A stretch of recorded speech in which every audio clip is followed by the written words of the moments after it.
आश्रम बन गया।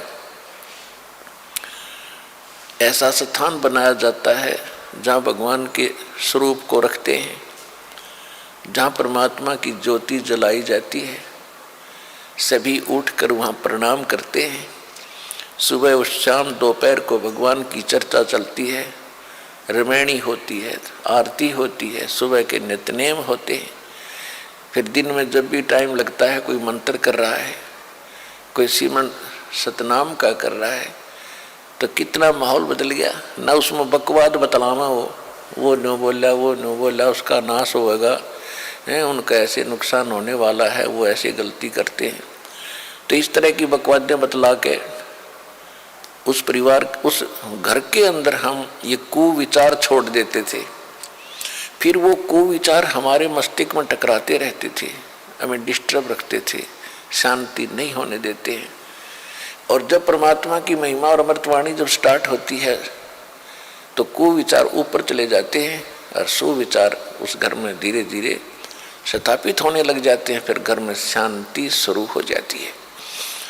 ये तरीका है।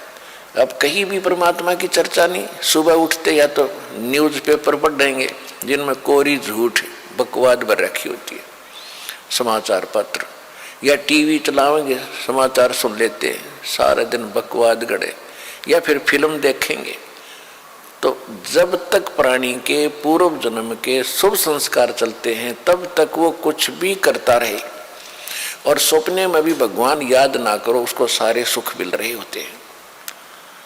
तो संसार ये देखता रहता है, भगत भी डिस्टर्ब हो जाते हैं कि हम भक्ति भी कर रहे हैं, हमें आपत्तियों का फिर भी कोई ना कोई सामना करना पड़ जाता है, और दूसरा व्यक्ति सारा दिन बकवाद करते हैं, शराब पीते हैं, ताश खेलते हैं, राजनीति में बड़े रहते हैं, और कोई भी बुरे काम की कोई टाल नहीं उनके, और वो फिर भी सुखी है। तो इसको देखकर विचलित ना होना, परमात्मा के बताए इस पॉइंटों को, बिंदुओं को ध्यान से सोचना। कहते वो पिछले जन्म के पुण्यकर्मी प्राणी हैं, और जब तक उनके पुण्य चलेंगे वो कितने को बद करो, उनको कोई हानि होने वाली नहीं है। और जब उनके पुण्य समाप्त होंगे फिर पाप कर्मों का दौर शुरू होगा। फिर देखना उनके घर में के कैर टूटेंगे। और आप के ऊपर भक्ति करते करते भी दिक्कत आ रही है, तो अगर भक्ति ना करते तो आपका तो सर्वनाश हो जाना था। विचार कीजिए, जैसे आप जी ने सर्दी के मौसम में कंबल ले रखा है या स्वेटर पहन रखी है और सर्दी फिर भी लग रही है, तो ये ना सोचना कि आप उस स्वेटर ने आपका बचाव नहीं कर रखा।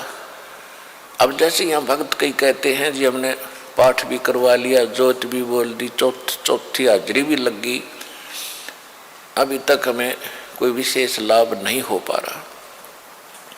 ये तो हो ही नहीं सकता कि जब आप इतना कर्म कर रहे हो भक्ति का तो कोई लाभ ना हो।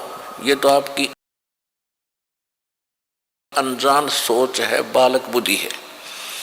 अब जैसे सर्दी का मौसम है, किसी ने स्वेटर पहन ली और फिर भी उसको सर्दी लग रही है, तो ये ना सोचना कि स्वेटर ने अपना काम ना कर रखा। स्वेटर अपना काम कर रही है, लेकिन सर्दी अधिक है तो उसके लिए जर्सी और पहन ले ऊपर के, और उसके बाद भी सर्दी महसूस हो रही है तो कंबल ओढ़ ले। यानी ये नहीं है कि ये कहना कि मैंने जर्सी भी पहन ली फिर भी सर्दी का लग रही हाथ पैरों को।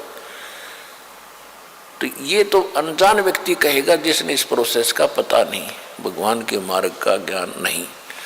तो जो आप पुण्य कर रहे हो और विधिवत कर रहे हो, पूरी विधि यहाँ पर प्राप्त है।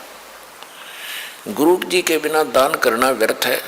आप जी को सतगुरु मिले, आप जी को विधि मिली है, आपको पूर्ण परमात्मा मिला है, पूर्ण परमात्मा का मार्ग मिला, सतभक्ति मिली है, और फिर आप साधनाएं सही कर रहे हो, तो आप ये ना सोचना कि आपको लाभ नहीं हो रहा।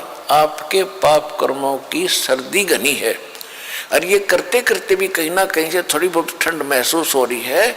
यदि ये ना कर रहे होते तो नमूनिया होकर मर जाते, ये समझ लेना।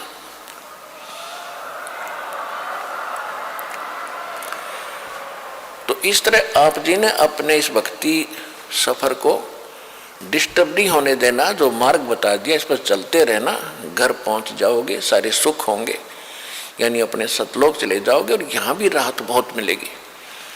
तो इसी प्रकार जो ऐसा कहते हैं वो बालक है,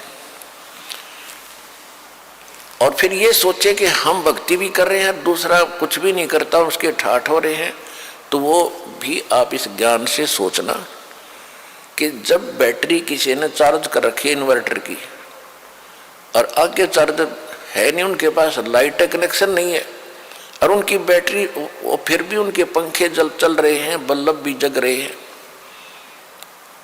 तो इसे अंडरस्टूड है, अनजान से अनजान व्यक्ति आजकल समझ सकता है कि वो बैटरी कितने दिन चलेगी, एक दिन एंड होगा और फिर अंधेरे में बैठेंगे, वे गर्मी में मरेंगे।